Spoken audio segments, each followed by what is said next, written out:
Bonjour. Alors aujourd'hui, on va continuer sur la leçon de la continuité et on va voir une fonction réciproque d'une fonction continue strictement monotone. Et la partie qu'on va voir, c'est la fonction racine énième. Alors tout d'abord, on va commencer par un exemple. Alors rappelons que la dernière fois, quand on a vu la fonction réciproque, on a vu l'exemple de la fonction f de x est égal à x carré. Alors cette fonction f de x est égal à x carré, comme on l'avait remarqué, sa courbe, on l'avait tracée ici sans lever les stylos, donc on a dit qu'elle est une fonction continue et strictement monotone.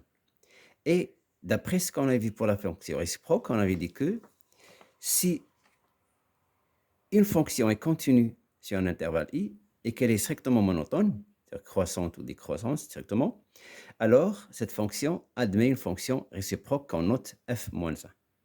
Donc ici, comme la fonction f de x est égal à x carré, c'est une fonction qui est continue et strictement monotone. Donc elle admet une fonction réciproque. Alors, la fonction f, ici, elle est définie de... On va considérer l'intervalle 0 plus l'infini. Donc, elle est définie de 0 plus l'infini vers l'image de 0 plus l'infini par cette fonction. Alors, du fait qu'elle est continue et croissante, donc l'image de cet intervalle sera un intervalle j qui est égal à f de i, qui n'est rien d'autre que f de l'intervalle 0 plus l'infini. Du fait qu'elle est croissante, donc c'est l'image, c'est f de 0, limite de f de x quand x tend vers plus l'infini. Or, f de 0, c'est-à-dire f de 0, c'est 0 carré qui est égal à 0. Et limite de f de x quand x tend vers plus l'infini, c'est limite de f de x carré quand x tend vers plus l'infini, ce qui donne plus l'infini. Donc l'intervalle g ici, c'est 0 plus l'infini. Donc, il y a une fonction réciproque de cette fonction, qu'on va la noter par f-1, est égal. Donc, f-1 est égal à quoi? Alors, x a pour image x carré. Donc,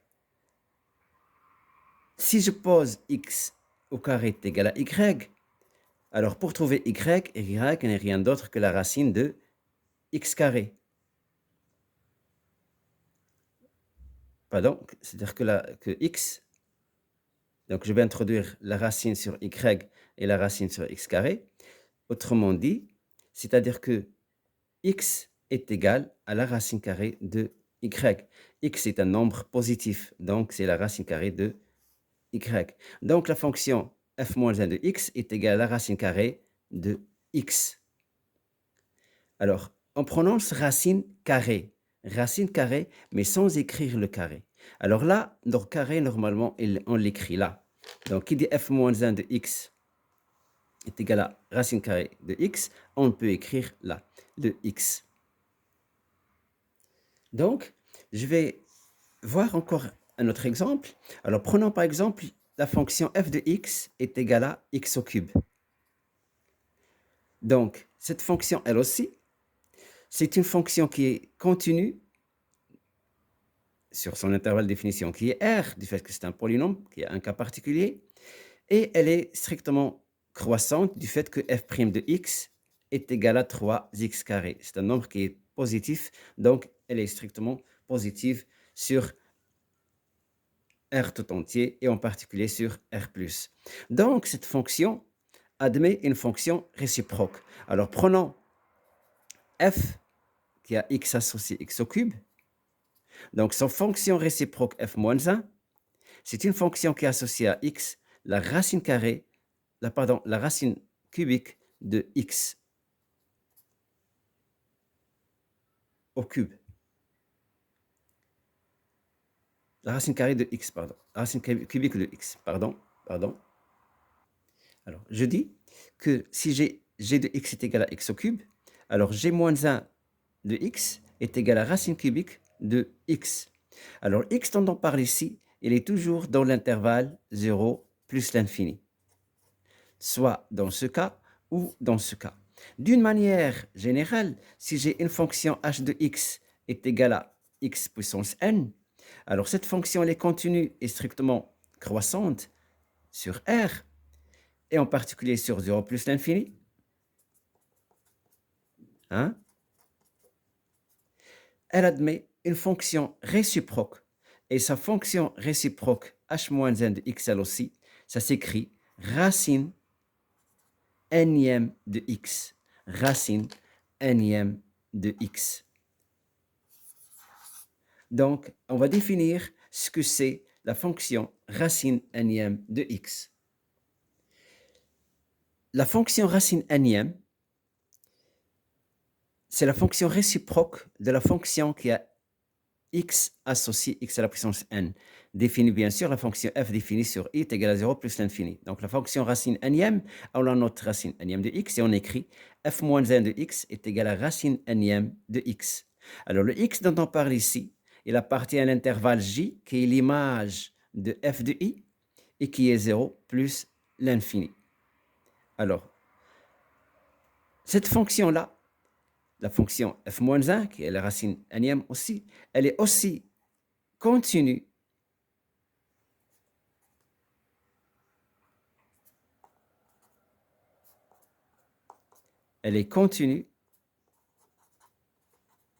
où ça? Sur l'intervalle j qui est égal à 0 plus l'infini. Et continue sur 0 plus l'infini. Et elle est strictement croissante sur l'intervalle ouvert 0 plus l'infini. Et strictement croissante. Hein? Et strictement croissante sur 0 plus l'infini. Alors, si je reviens à la courbe de la fonction f de x est égal à x carré, alors, et si je veux tracer la fonction x à la puissance n, elle aura la même allure. Et la fonction racine nème de x, qui est f moins 1 de la fonction f de x est égal à x à la puissance n, pour trouver sa courbe, elle va être symétrique à la courbe f de x est égal à n par rapport à la droite d'équation y est égal à x. C'est ce qu'on va voir ultérieurement, Inch'Allah.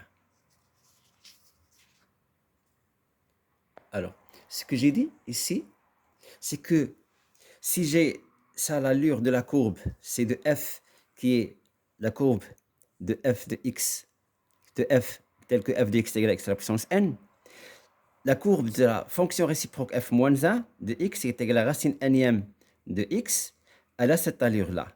C'est-à-dire qu'elle est symétrique par rapport à la droite d'équation y est égal à x de la courbe c de f, telle que f de x est égal à x à la puissance n. Alors ça, on va le revoir, Inch'Allah, quand on va voir l'étude des fonctions.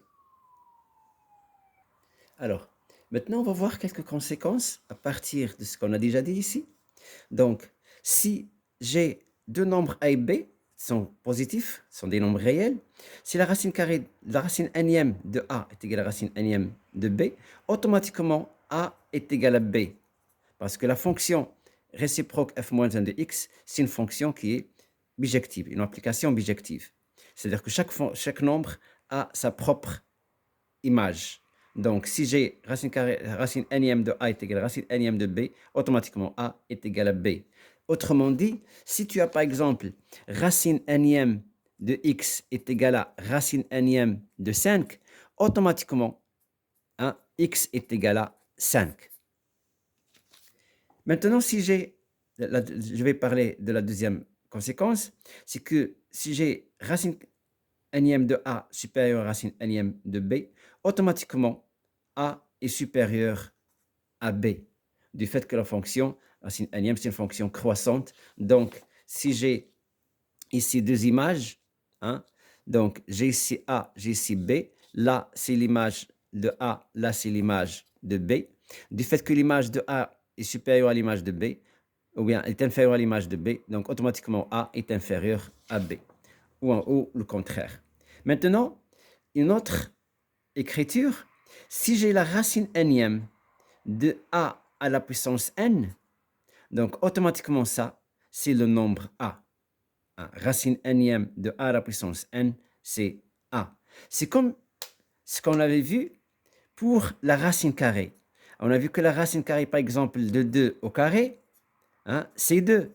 Et on a dit au début de la leçon que la racine carrée, là j'ai un carré, c'est comme si je supprime ce carré et ce carré. Un autre exemple, la racine cubique. La racine cubique, par exemple, de 5 au cube, ça donne tout simplement 5. C'est comme si je barre ce 3 et ce 3. Alors, maintenant, on va voir des propriétés qui sont importantes. Alors, la première, je vais la rappeler. Tout d'abord, on avait vu que si j'ai la racine énième de a à la puissance n, alors ça donne a. La même chose, si j'ai la racine énième de a, mais tout puissance n, alors ça donne aussi a. C'est comme le cas, c'est comme le cas de la racine carrée de a au carré, ça donne a. La racine cubique de a au cube, ça donne a. La même chose ici, si j'ai la racine carrée de a au carré, ça donne a. Et bien sûr, on a dit au début que le a doit être un nombre positif. Le a doit être un nombre positif. Donc, si j'ai la racine cubique de a au cube, là aussi ça donne a. Une autre notation de la racine énième de a, on peut l'écrire sous la forme d'une puissance. A est égal à 1 sur n. Je donne un exemple. Par exemple, si j'ai la racine carrée de 4, je peux écrire c'est 4 à la puissance 1 demi. Et ça donne, nous on sait que la racine carrée de 4 est égale à 2. Donc on va le retrouver ici. Alors là, on sait que 4 c'est 2 au carré. Donc on aura 2 au carré, le tout à la puissance 1 demi. Or, la puissance d'une puissance, si j'ai a à la puissance m, le tout à la puissance n, c'est a à la puissance m fois n. Donc j'aurai 2 à la puissance 2 fois 1 demi. Ce qui donne 2 à la puissance 1. Et qui dit 2 à la puissance 1 dit 2. C'est pourquoi la racine carrée de 4, c'est 2. Donc, si je prends par exemple la racine cubique de 27, alors là, ça donne 27 à la puissance 1 sur 3. Ce qui donne, on sait que 27, c'est 3 fois 3 fois 3, c'est-à-dire c'est 3 au cube. Donc, le tout puissance 1 sur 3, autrement dit, c'est 3 puissance 3 fois 1 sur 3, ce qui donne 1, donc c'est 3. Donc, la racine cubique de 27, c'est 3. Donc, ce qu'on doit retenir dorénavant, c'est que si j'ai la racine énième de a, ce n'est rien d'autre que a à la puissance 1 sur n. Alors, comme application de cette propriété, si j'ai la racine énième de a à la puissance m, alors ça, je peux l'écrire de notre manière. C'est a à la puissance m, le tout à la puissance 1 sur n, d'après cette propriété-là. Alors, ce qui donne a, or, la puissance d'une puissance, c'est une puissance qui a pour exposant le produit des exposants. Donc, j'aurai m fois 1 sur n, et qui dit m fois 1 sur n dit m sur n. Donc, c'est une propriété qu'on va utiliser après et on va voir des applications. Alors maintenant, je passerai aux applications de tout ce qu'on a vu jusqu'à maintenant.